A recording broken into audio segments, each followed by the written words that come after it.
అంటే అప్పుడు ఏం జరుగుతూ ఉంది? లేదా ఎవరో రిసెప్షన్‌లో రాగానే వాళ్ళతో చాలా కాలానికి అప్పుడు గ్రూప్ పూజల్లోనే కనబడే బ్యాచ్ ఉంటారు కదా!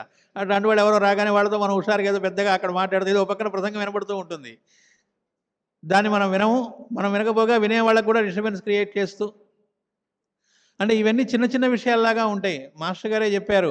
మనం ఇంటి నుంచి బయటికి వచ్చేటప్పుడు, మన రూమ్‌లో నుంచి బయటకొచ్చేటప్పుడు అక్కడ లైటు, ఫ్యాను మర్చిపోకుండా ఆపటంలోను, మనం ఇంటి నుంచి బయటకొస్తూ ఉంటే ఆ తలుపు గడి పెట్టడంలోను, ఆ గడి కూడా చప్పుడు చేయకుండా ఇంకొకళ్ళకి డిస్టర్బెన్స్ కలగకుండా పెట్టడంలోను,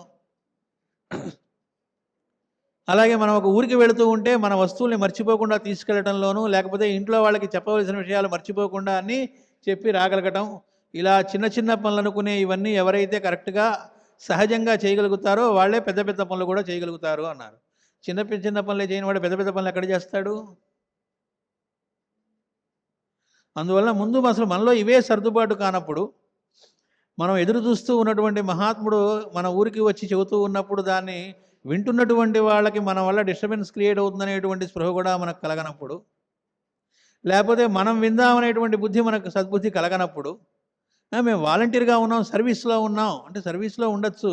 అది జరుగుతూనే ఇది చెవి పెట్టి చక్కగా వింటూ ఉండొచ్చు. అందువల్ల ఏంటంటే సాధన అనేటువంటిది ప్రత్యేకం కాదు. అది ఇంక దేనికో కాదు.